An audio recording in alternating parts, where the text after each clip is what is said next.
To our next segment, which is hashtag it never ends. We're going to start talking about stuff that goes on throughout the world when it comes to things that are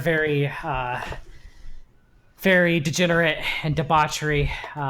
Pretty much it's going to be a short take of people that we think need to have more light when it comes to child trafficking and child exploitation and everything. So first off, El Chapo apparently allegedly drugged and raped teenagers, referred to him as his vitamins.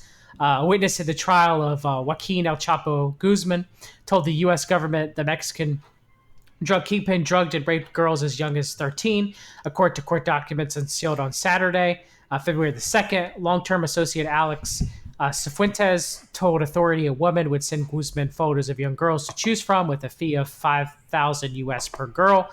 Cifuentes used this service himself 3 or 4 times, having sex with girls as young as 15 years old. The government said in the documents, adding he witnessed the defendant do the same on multiple occasions with girls as young as 13 years old. The former Sinaloa cartel leader would allegedly sometimes drug the girls with powdery substance with Cifuentes' help before raping them. But Cifuentes, who lived with Guzman during 2007-2008, did not mention any of this in 4 days of testimony during the trial, which ended on Thursday after 3 months of hearings. So I guess it doesn't surprise me that it's going on down there in the cartels. I guess it doesn't surprise you either, Jason, I would assume. Well, trafficking is one of the most seriously underreported, even though it's come to attention lately with a lot of the immigration talk. But that's one of the things that actually. Oh, Whitaker just said they had a 5% increase in trafficking arrests. It's not the hundreds or thousands that the QAnons and disciples of Qs want to make you out to be. Let me. Trump is not rounding up them pedos. Let me put this in perspective. I think at the State of the Union they talked about how that one agent had helped free 300 girls. Okay, 5% of 300 is what, 15? It's not a substantial difference when you're talking about it. I mean, okay, every life saved, I guess, is a life saved, but you're talking about you're talking about. Oh, I don't know. Would you talk about like a? Yeah, a you're talking about there's really not much difference between what happened during any president before and Trump. There just isn't a lot. They're mainly rounding up Johns and prostitutes that are of age. Okay. Which, if they're being sex trafficked, that's good. I'm glad that that it won't be under bondage. But it's not really rounding up the pedos as much as they say that they are. And that's a salient point. Okay. That's a salient point, though, when talking about crime statistics. Always ask what they're counting and how they change the definition of their metrics, because you can't actually inflate your numbers or decrease your numbers by changing the incidents reported. That's a very good point. So, okay, go to the next one, John. Take it away. Next one, Harvey Weinstein talked about framing Rose McGowan and her cocaine arrest, and then hired her trial lawyers just hours after they made the actress take the plea deal for her. So McGowan believes that Rose McGowan believes that the attorneys Jose Baez and Ronald Sullivan gave her the advice to take the plea deal, and that they were working for Harvey Weinstein. Because they eventually became her lawyers as soon as she took the plea deal. So I have to side on Rose McGowan on that. It seems like she is 100% telling the truth. I feel bad that she was suckered into taking a plea deal just so that Weinstein can punish her for her coming out against Harvey Weinstein and making comments against him. So yeah, I just want to make note of that.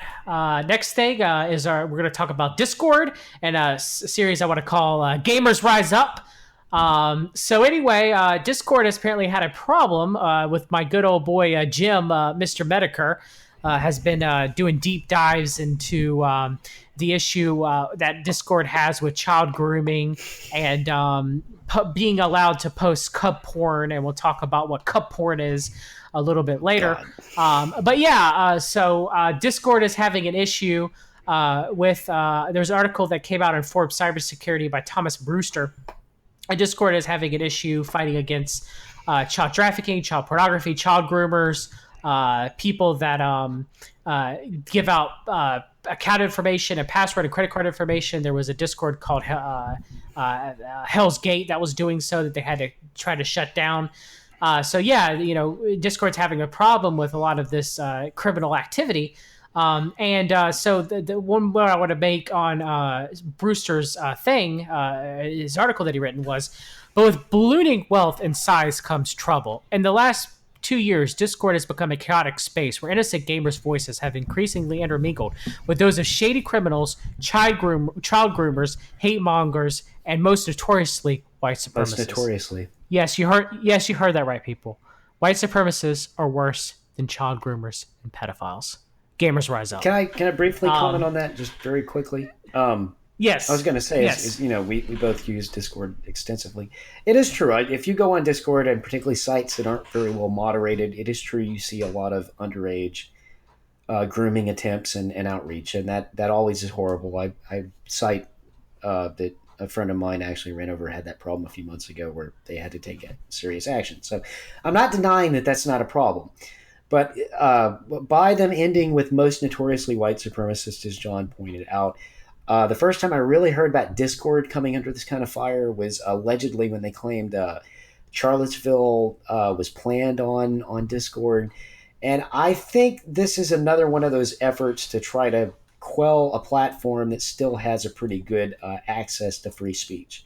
I just want people to consider that. I'm not defending. I've seen people break the law. But the thing is what we're going to talk about. Well, hold on. We're going to talk about next of how Discord in itself, with its own moderation of content, a lot of the people are pro furry. They're pro. True, that is true. What do they call it for the Discord? I'll have to look it up. It's like trust and their trust and safety team. Like one of them, his name was handle was Foxes, and he's recently made himself private, his Twitter private, ever since Jim outed him. And so they, a lot of these people that are part of this trust and safety Discord group, they reference cup porn, which is drawings of like baby animals and anthropomorphically, some in sexual positions. They call it cub art. It's a form of art to draw an infantile anthropomorphic wolf with a diaper on, in a sexual position. That's art. That's it's okay because it's mythical. If you draw a griffin, there's nothing real about a griffin kid. And that's what these people in these trust and safety platforms, that's how they rationalize, because a lot of them are furries. They rationalize this is sexualizing a griffin, which is a mythological creature.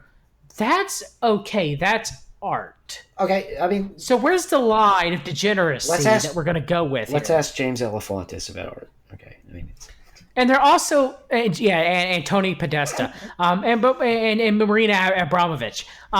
Interesting enough about all this is, people have found zoophilia, videos and pictures of bestiality and zoophilia, and Discord doesn't seem to be cracking down on that at all. So it seems that this trust and safety group, who's watching the watchers, a lot of them seem to be perverted and degenerates. And I mean, look, you could be a furry and like to dress up in costumes and have sex and whatever. That's your own thing, okay? But when you're looking at cub art and you're practicing in zoophilia and bestiality, I draw a freaking line about that. That's freaking harming animals, okay? Hold on, I'm not disagreeing with that, but these are trust and safety. This is actually the same criticism that's made of Twitter with Jack Dorsey, is that you get banned now, I think allegedly based on screenshots, for saying learn to code because journalists don't like it, and it creates a harmful attitude. But not only are other people allowed to threaten people with death or to say they want to put their children in cages and be raped, but, they allow full-scale nudity as long as it might have, like, the button you have to click to verify your age or whatever. So, again, you see this a lot, and I just want to make that point with the complexities of freedom of speech issues, that people often misuse what that means to, if it's negative, they try to align it with racism. If it's more positivistic, they try to align it with sexual degeneracy. And love is love, Jason. Yeah, they don't want, but the common theme is they don't want people having critical thought or discussions about the nuances of various issues. I just want to make that distinction. I agree with you. Well, I mean, the freedom of speech laws only really pertain to the government, though. They don't even pertain to Well, private in the United corporations. States, I mean, private corporations. Well, I mean, the United States, yes, what I mean. So, Discord, they can allow. What now? They have to face the consequences if they allow child pornography on their site. Obviously, that's against federal law. But if they want to ban white supremacists, they have every means to do so. And I don't necessarily think that's correct. I think if you have a free speech platform like Twitter or Discord, you should allow freedom of idea. But them as private corporations, they can ban whoever they will choose. But the thing is, my main issue with that is the same with we talk about the implosion of Joe Rogan a little bit later in the roundup, is that if they enforced it heavy-handedly down the line, if they banned white nationalists that use very, very derogatory language, and they banned black nationalists that also use very derogatory language as well, I wouldn't have a problem with it. But they don't. They fucking cherry pick. correct. And also, I mean, just to get into the broader issue, because a lot of people think it's about being able to say what you want.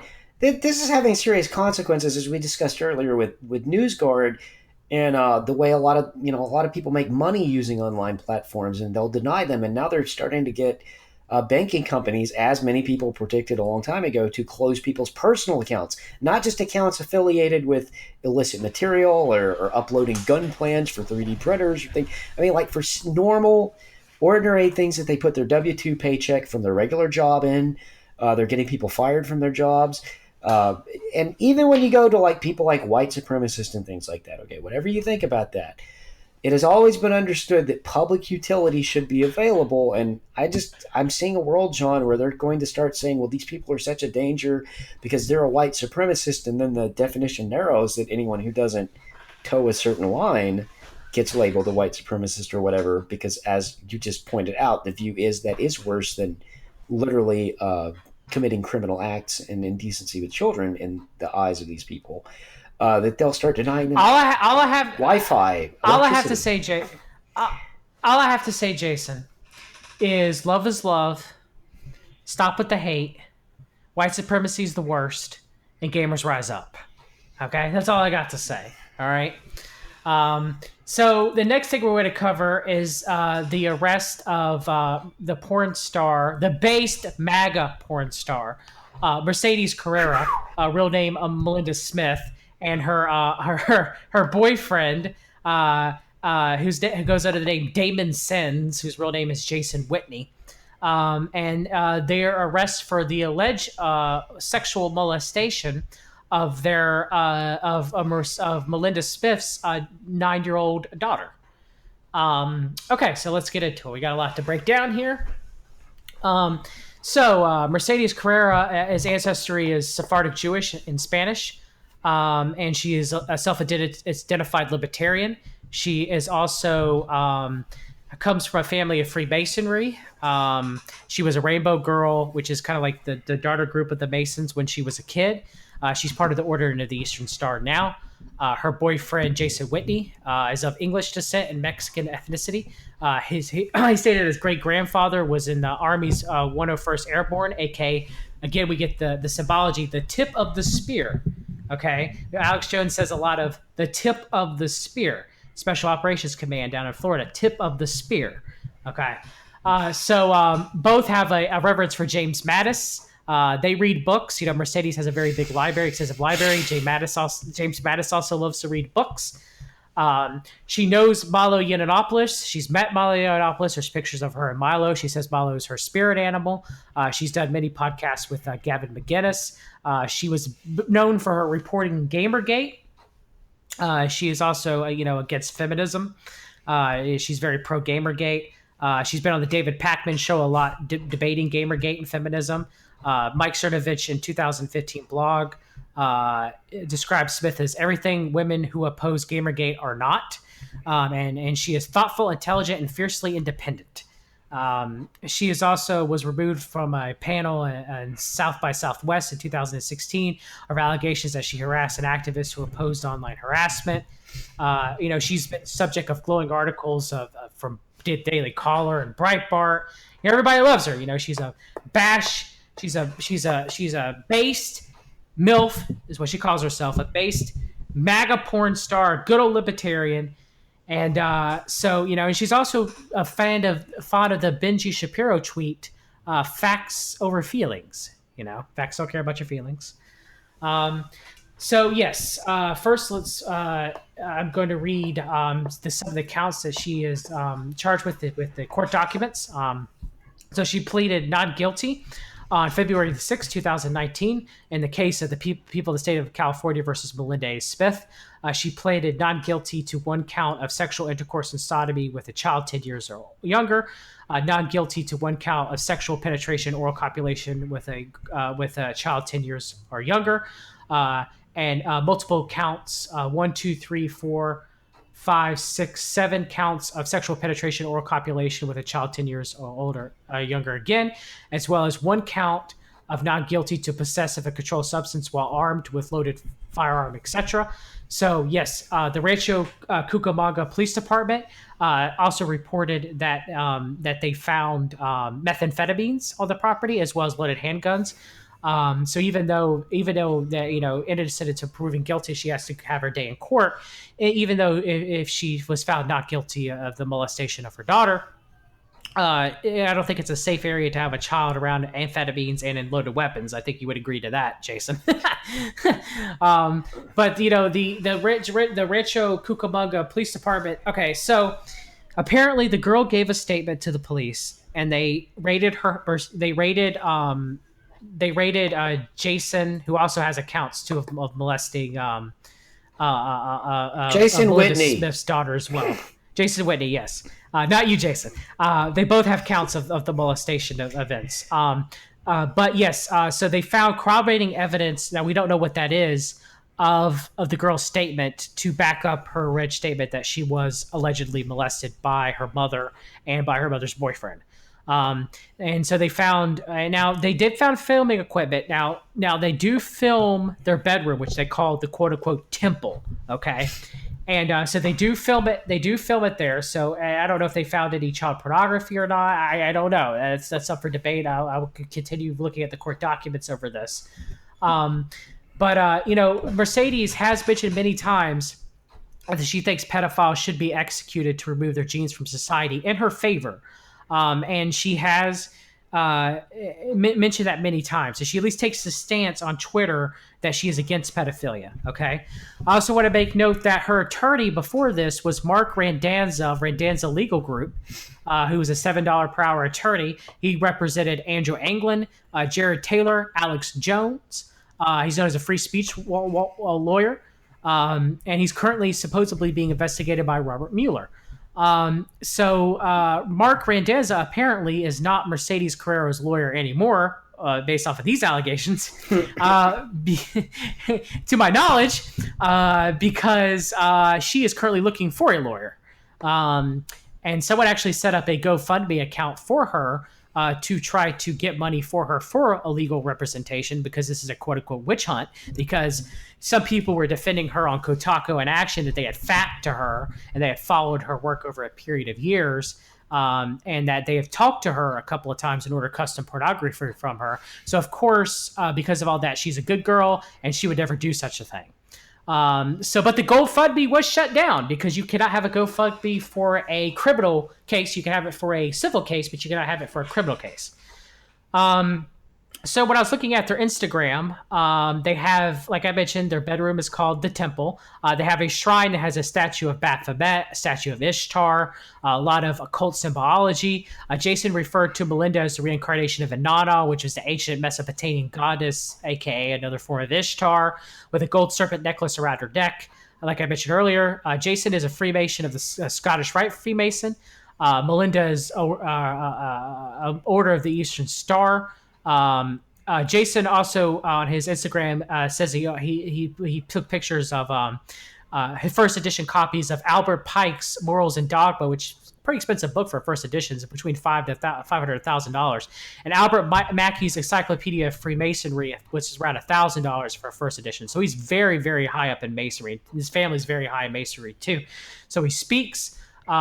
Mercedes Carrera tweeted when she was talking about her library that was full of conspiracy books and mysticism books. And I mean, she had a lot of decent books when it comes to conspiracy. I mean, she had Behold a Pale Horse, William Cooper's book.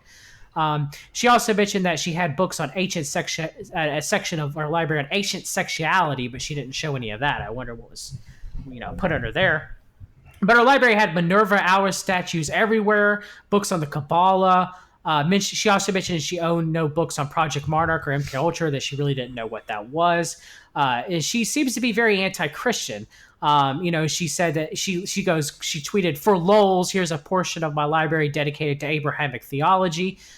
She mentioned on Twitter that she was a fan of Christopher Hitchens because he likes to fisk Christians. She would defend Christianity as far as Islam attacking Christianity, ironically enough. But other than that, she would mock Christianity. She would say, "There's absolutely nothing rational about our religion that insists that a sky man made a son so that he could kill him for the sins of the earth people that he also made. Christianity simply took the mother goddess out of the astrotheological triune as a means of enacting control." Also, Mercedes Carrera mentioned that her father worked at Area 51 when she was a child, as well as Lucifer is the bringer of light, and there's a translation of Lucifer to Satan was an error by the Catholics. So yes, also I believe she gave up a career in aerospace to do porn, right, Jason? Yes, she was an aviation civil engineer until about the age of 30. So she claims that she'd rather whore herself out to pornography instead of whore herself out to the military-industrial complex. When you look at Mercedes Carrera, aka Melinda Smith, as a whole, she's very steeped in the occult, but not in like hidden occult, but more very Templar, Baphomet, Freemasonry, kind of very dark occult, in my opinion. And I will leave you with one last tweet from her that definitely does not age well. According to Estella Weldon, the author of Maiden Mother Whore, upwards of 72% of child abuse is committed by the mother. Women project their own misdeeds onto men to absolve themselves of responsibility. And she tweeted that on January 25th, 2019, and has tweeted that multiple times. Well, Mercedes Carrera's or Melinda Smith's own statement, she claims that the allegations told by her daughter are a fabrication that were made up by her ex-boyfriend, who is the father of the child, as he is an evangelical Christian and his wife is an evangelical Christian. And this is a literal witch hunt. How many times have we heard that before? McMartin was a witch hunt. The Franklin cover-up was a witch hunt. The children are misled. The Mueller investigation is a witch hunt. Jordan Peterson said the McMartin transcripts do not... Oh, wait, he didn't read the transcripts. Dang. Oh, yeah, he said the McMartin case was just a mass hysteria and witch hunt, but he never actually read the court documents or read anything to the contrary. I